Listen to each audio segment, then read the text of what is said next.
आता काय करायचं, त्याला आलं पारवाचं ध्यान. दुसऱ्या दिवशी उठला आणि मग लगेच पारवाचं ध्यान केलं. पारवा आला म्हणे, काय झालं म्हणे, कनी असं असं आहे म्हणे, ज्वारी पेरली मी, एवढे दाणे लागायचे म्हणे. त्यांना लगेच सगळ्या पारवांना बोलवलं आणि ते दाणे वेचून घेतले आणि एक पारणीला पिल्लसाठी एक दाणा घेऊन गेली. ती आता त्यांना मोजले, तिले त्याच्या पत्रात एवढ्या पक्षांनी टाकले नेऊन. त्यांना तिनं बरोबर मोजले. ती म्हणे एक दाणा कमी आहे म्हणे, तो उगण त्याला दाणे येतील, ते तुम्ही निम्मे घ्यायचे, म्या निम्मे घ्यायचे, मगच जायचे, नाही तर मग दाणा आणून द्या म्हणे. असं आहे का? मग उजून दुसऱ्या दिवशी पारवाचं ध्यान केलं. उजून मग तो दाणा त्या पारवीने आणून दिला. मग तो म्हणे, एवढ्या स्वर्गात यानं एक एक दाणा याचला म्हणजे हा काही साधा माणूस नाही म्हणे. एवढे जमिनीतून दाणे वेचायचे म्हणले काय. मग तिने केली तयारी सगळी. आल्या त्या 7 बहिणी आल्या, तिथं गोसाईच्या मठात आल्या. मग सगळं गोसाय आल्यावर राहिला तो आणि म्हणे आता हे जाणार आहे 3 दिवसानं हे दोघं पण, चंद्रगुप्त आणि हा म्हणे. मग 3 दिवस राहिले नाही इथं. मग याला सगळं सांगितलं म्हणे, या घरी होऊन हा वेद ओढतीन, काय काय करतीन, रडतीन गागतीन, म्हणजे असं केलं म्हणे. तो वेद पक्का धर म्हणे, नाही तर हिला घेऊन जातील म्हणे. असं म्हणल्यावर सगळं त्याला 3 दिवसात शिकवलं आणि चालला तो 3 दिवसानं तिकडं समुद्रकिनारी चालला ना. त्या मकार आल्या, रडायच्या गागायच्या. आता म्हणे काय करायचं, चला म्हणे आता जाऊ द्या, गेली तर गेली. मग घरी जायला मोर गेलो, समुद्रकिनारी गेलो, घरी होऊन ती वेद वाढायच्या, पण त्यांना काही सोडलंच नाही. मग बोलत चालत गेले समुद्रकिनारी ते दोघं. आणि मग त्या माशाची आठवण केली, तो मासा आला. मग माशाच्या पाठीवर बसले, बोलले, चालले आणि गेले मोर. मग त्या कडाला गेल्यावर घोरपड भेटली. मग घोरपडीचं ध्यान केलं. घोरपड पण तिच्या पाठीवर बसले दोघं, गप्पा हानीत सगळं झालं ते सांगत वृत्तांत चालले. पार मोर गेल्यावर मग दुसऱ्या जंगलात गेले. दुसऱ्या जंगलात गेल्यावर तो काय बोलानाच. ती म्हणे, सगळीकडे तुम्ही बोलत आले, आता इथं का बोलाना म्हणे. आता इथं जर तुला नेलं, तू घरची देवाग ना, आणि मी असा, आणि ह्या राजान जर पाहिलं तर तुला ठेवणार नाही म्हणे, तो लगेच घेऊन जाईल म्हणे तुला म्हणे. मग रात होऊ दे, आपण जाऊ म्हणे मग रातचं. मग म्हणे, पण तरी बी म्हणे मला ना काय सांगू म्हणे, माझं घर असं आहे झोपडं, इकडून चिमणी शिरली तर तिकडून निघण म्हणे, आणि आता तू तर देवा घरची देवा ना, तुला कसं नेऊ म्हणे. म्हणे काय काळजी करू नका म्हणे, मोठा माल झालाय म्हणे, तुमची आईला दाशी बटकीनी झोका द्यायच्यात म्हणे, चोपळ्या बसून, काही काळजी करू नका, चला म्हणे. गेले, रात झाले, गेले, पाहिलं त्यांना, बाप सारं थाटच थाट त्याच्या घराचा. देवाघरची अप्सराच आणली म्हणल्यावर मग काय तिथं. मग रातचे झोपले होते म्हणे, नाही झोपले नाही, जेवले खावले. मग एका खोलीत बसले. मग तिनं 7 रुमाला घेतले. ती म्हणे, माया मानात असा दणका मारा म्हणे. तो म्हणला, तू देवाघरची देवागणार, मी कशी तुला मारू, मी नाही मारणार म्हणे, नुसतं हात तर ठेवा म्हणे माया मानाव. हात ठेवला ना, ते खाली बादाबादावर असे फुलं पडले ना, त्याचा सगळा प्रकाश पडला. याला तर गेली शुद्ध हारली. हा तसाच पडून राहिलाय. मग तिनं उठली, सगळे ते फुलं बिलं बांधून ठेवले 7 रुमालानी आणि झोपले रातची. आणि सकाळचं म्हणे, जा म्हणे द्या राजाला नेऊन. सकाळी उठल्या आणि बाबा सगळं गाव आश्चर्यचकित झालं. म्हणे, अरे राणाबाई, त्या विधवाबाईचा मुलगा आला म्हणे, चंद्रगुप्ताची फुलं घेऊन गेला राजाक. राजाला आनंद झाला. ते 1 रुमाल सोड, 2 रुमाल सोड, 3 रुमाल आले ना त्या राजाला डोळे आले. मग तिथं काय आनंद झाला त्या राजाला. पण तिथं होता न्हावी. म्हणे एक कुडून फुलं आणलं असं त्यांना न्हायला. म्हणे जाय त्याचे पाय दाबायला तू. न्हावी गेला त्याच्या घरी दुसऱ्या दिवशी रात्रीचा. त्यांना पाहिली ती बाई, ती घरची देवाग ना स्वरूपवान. मग आता काय बाबा म्हणे पाहायचं. याला तर पडलं दाराच्या बाहेरच चक्कर येऊन.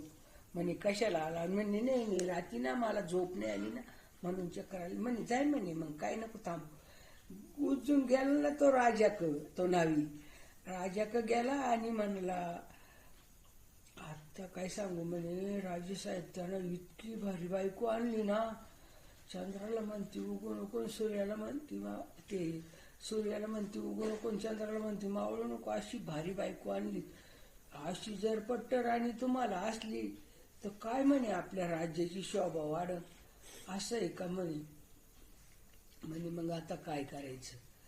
म्हणे त्याला सांगा म्हणे का माय डोळे नव्हते ते बरं होतं, पण आता डोळे आले ना तर ते इतके डोळे ठणकातात का म्हणे त्याला वाघणीचं दूध पाहिजे.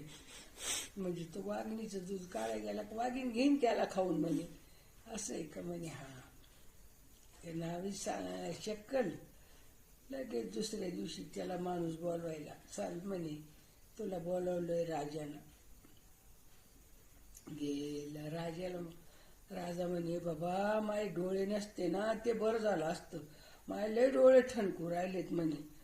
आता का म्हणे काय लागत मग. म्हणे वाघिणीचं दूध लागत आहे डोळ्यात घालायला. वाघिणीचं दूध लागत आहे. आता काय म्हणणार, काहीच बोलता येईना राजा. पुढं आला घरी, गपचूप राहिला घरी आल्यावर त्याच्या बायको समजलं काहीतरी झालं. तो काही बोला ना. म्हणे काय झालं. म्हणे राजाला ना डोळे आले पण त्याचे लईच वाढत चाललं म्हणे. आता वाघिणीचं दूध लागत आहे त्याला. म्हणे वाघिणीचं दूध काय काळजी करू नका म्हणे, झोपा म्हणे आणि सकाळचं मी तुम्हाला सांगा तसं करा म्हणे. झोपले बिपले सकाळचे उठल्यावर तिने एक चिठ्ठी लिहिली. म्हणे असं जा म्हणे लांबोर नदी, त्या नदीच्या कडाला बसा म्हणे. तिथं देऊळ आहे, त्या देवळापाशी बसा. त्या देवळापाशी बसले का मग असे सगळे प्राणी येतील आणि पाणी पितील आणि जातील. आणि एक मोठी वाघिणी येईल आणि ती अशी पाणी पिली का डरकाळी फोडीन आणि शेप आपटीन जोरात. मग तिच्या मोर ही चिठ्ठी टाका म्हणे. मग तुम्हाला सांगा ती काय करायचं ते. घ्यायला तिकडं बसला. तिथं सगळे जनावर आले, पाणी पिले. मग ती वाघीण आली, पाणी पिली आणि लोळी बिळी शेप लागली आपटायला. यानं चिठ्ठी फेकली.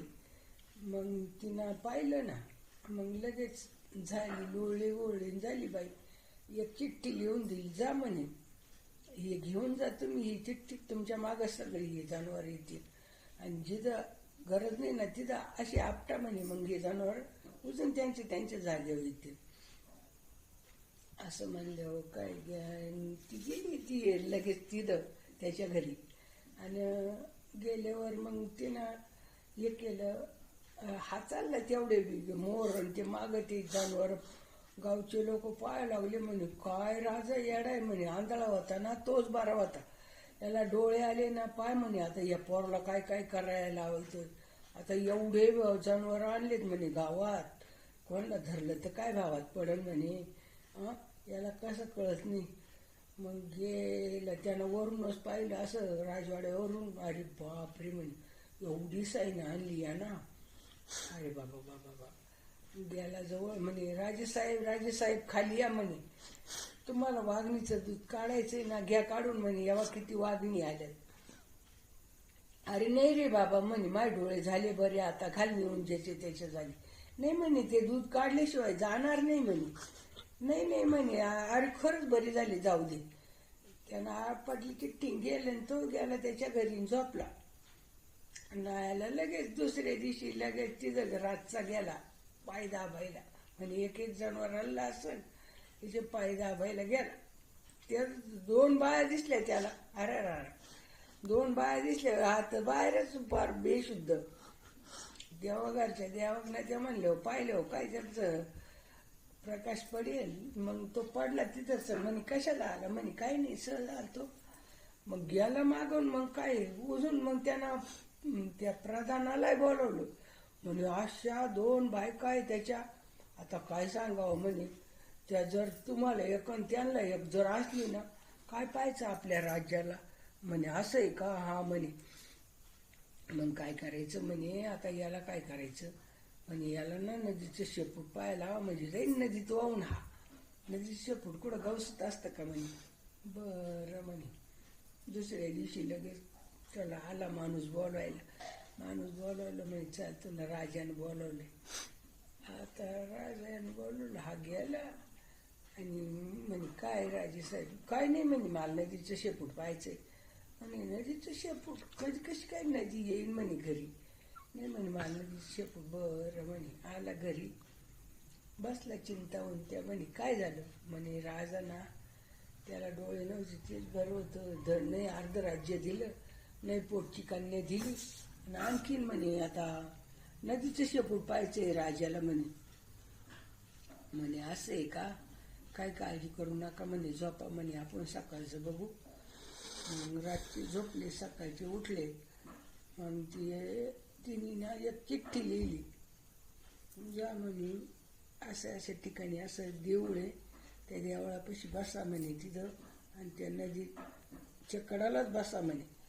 नदीच्या कडाला बसा आणि त्या नदी असं गुलाबाचं फूल वाहत येईन म्हणे. आणि असं त्या भावऱ्यात 3 गारकी घेईन. ते गारकी घेतले का त्याच्या पुढं ये चिठ्ठी टाका. मग ती सांगा तुम्हाला काय करायचं ते. जाऊन बसला तिथं नदीच्या कडाला. तिथून आले गुलाबाचं फूल वाहत यानं टाकली. ते 3 गारकी घेतल्यावर त्यानं टाकली चिठ्ठी. त्यानं पाहिलं. ती निघाली लगेच दारी. ती बाई होऊन आली दारी. म्हणे काय लागलं? तर म्हणे त्या नदीचं शेपूट पाहायचं राजाला. बरं म्हणे. दिली तिनं चिठ्ठी लिहून. म्हणे जा ही चिठ्ठी घेऊन जाशाल ना, तिथं तुमच्या मागे ही नदी येईल म्हणे, आणि जिथं तुम्ही आपटशाल ना ती नदी तिच्या जागेवर येईल. चाललाय पुढं गावाच्या कडाला. आगा सगळे लोक लागले द्यायला राजाला. म्हणे काय राजा आहे म्हणे, आंधळा होता तोच बरा होता, त्याला डोळे आल्यामुळं तो काही काम करायला लागलाय म्हणे या मुलाला. म्हणे काही खरं नाही म्हणे. आता काय ही नदी आणली म्हणे या पोरानं, आता या नदीचं कसं व्हायचं? जर पाणी तुंबलं तर गावं वाहून जाईल म्हणे. चाललाय मोर. ते पाणी चाललंय वाढत चाललाय राजवाड्यापर्यंत गेला. म्हणे ओ राजेसाहेब खाली या म्हणे, नदीचं शेपूट पहा म्हणे. यानं तर पाहिलं वरून तर म्हणे बाबा यानं तर आणली नदी म्हणे, आता काय करायचं? नदी आणली. मग म्हणे आता अरे म्हणे काय नाही बाबा, जाऊ दे ती नदी, माल नाही पाहायचं शेपूट. नाही म्हणे, ती तशी शेपूट पाहिल्याशिवाय जाणार नाही म्हणे ही नदी. ते गावातले लोक लई राजाला बोलायचे. म्हणे काय नाही खरं नाही, हा आंधळा होता ना तोच बरा होता, हा काही चांगला नाही म्हणे. किती त्रास देऊ राहिलाय त्या मुलाला म्हणे देण्याचा. मग लगेच तिने ना आपटली चिठ्ठी गेली नदी जागेवर. आलं ते रातचं ते नाही पाहिलं आबाईला. त्याला तर पाहिलं तर इथं 3 बाया. अगर 3 बाया पाहिल्या. मग कायचं काय आलं, तो उजून गेला. म्हणे जाय पळ, येऊ नको इथं. पाहिल्यावर तो बाबा राजाला म्हणे काय सांगू म्हणे, त्याला तर 3 बाय काय म्हणे, इतक्या भारी म्हणे बाया आहेत, काय सांगू म्हणे. बाबा म्हणे एक तुम्हाला, एक प्रधानाला आणि एक मला, या उड्या बायका जर आपल्याला असल्या काय करायचं म्हणे. आता याला काय उपाय म्हणे, याला एकच उपाय म्हणे, याला ना तुमच्या वडिलांना भेटायला सांगा म्हणे. वडिलांना भेटायला जायचंय. बरं. अजून दुसऱ्या दिवशी उठला नाही तर आला निरोप त्याला, तुम्हाला राजाला बोलावलं गेला राजाकडं. गेला राजा काय म्हणे, माझ्या आई वडिलांना ना भेटायला जायचंय तुम्हाला, त्यांना लय आठवण येऊ राहिली. म्हणे बरं चला सांग. काहीच बोलला नाही, आला घरी निघून. घरी आल्यावर बसला चिंतावून बसला. म्हणे काय, म्हणे राजानं ना त्याच्या आई वडिलांना भेटाय बरोबर. त्या म्हणे काय काळजी करू नका, झोपा म्हणे, आपण बघू. रात्रीतून तिने म्हणे मग त्याला दुसऱ्या दिवशी सांगितलं. तिथं म्हणे 3 तुपाचे डबे, चन्नाचं सगळं सरपण म्हणे मारुतीच्या देवळापुढं आणून ठेव, आणि आम्ही आमच्या हाताने याला स्वर्गात पाठवू म्हणे. असं म्हणल्यावर ते राजानं लगेच, त्याला तर आनंद झाला ना, हा मरण म्हणून. चंदनाचे लाकडं, सरपण, तुपाचे डबे सगळं आणून ठेवलं मारुतीच्या देवळापाशी. तिने रात्रीतून भुयार ते खाली खाणलं आणि ते त्यांच्या घरापर्यंत भुयार खांडून घेतलं. आणि मग खाणल्यावर म्हणे आमच्याच हाताने आम्ही त्याला वर स्वर्गात पाठवू. म्हणलं असं म्हणल्यावर